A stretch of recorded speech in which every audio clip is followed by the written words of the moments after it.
I'm Pam Schweitzer, and I'm a specialist in reminiscence, work with memories, especially older people's memories.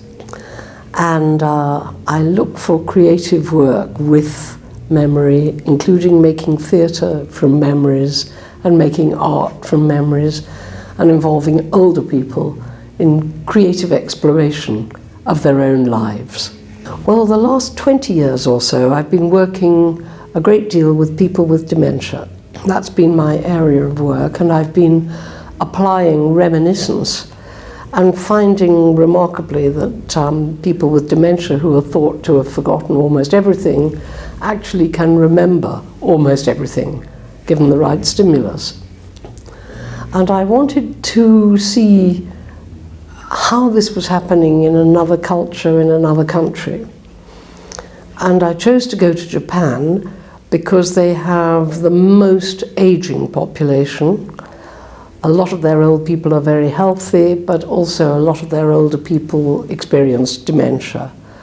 And I wanted to know what was happening by way of using reminiscence to stimulate memory and to see what arts organizations were doing to support older people with dementia and their family carers.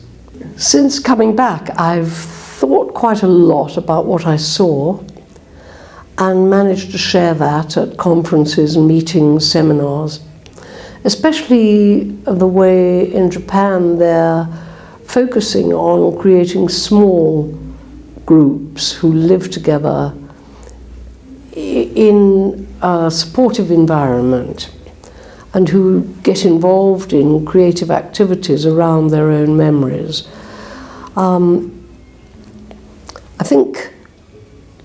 I felt we had something to learn about their concept that in terms of elder care, small was more beautiful than large. And their exploration of the creation of smaller groups of elderly people who could live together and support one another, and who would gain a lot of support from their local communities, that provided a sort of blueprint that we in Britain could learn from, because our growth in people with dementia, the numbers of people living with dementia, and the number of people caring at home for someone with dementia, well, we have to prepare for that. And the Japanese have more experience of it. And so I was trying to apply what I learned on my return. And people have been interested, and I hope it will feed into current debates about how we in Britain care for our own older people. I actually felt that they were very anxious to learn from us about creative work with people with dementia. And so one of the things that surprised me was how they not only wanted to answer my questions, but they wanted to hear more about using reminiscence creatively and how they could improve their program of activities in ways which would support the sense of identity of the older people and their acceptance as part of the local community. So I think it was almost a sort of symbiosis of experience. We were learning from each other.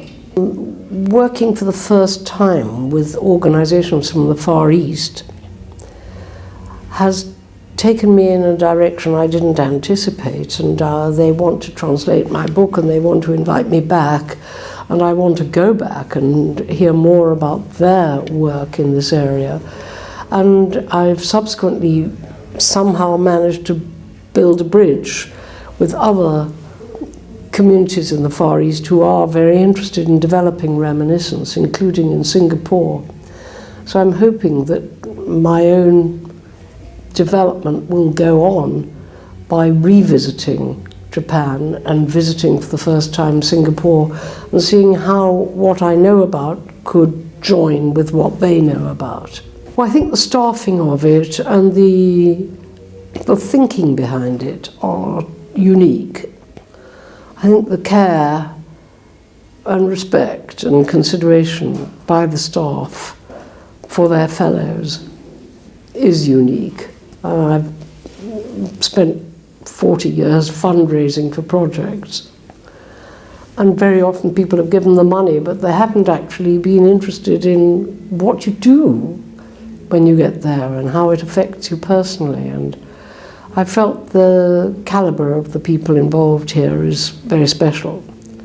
And I think as many people as possible should apply and do what they've wanted to do for some time. You know, it's a possibility to have a dream and to see it through.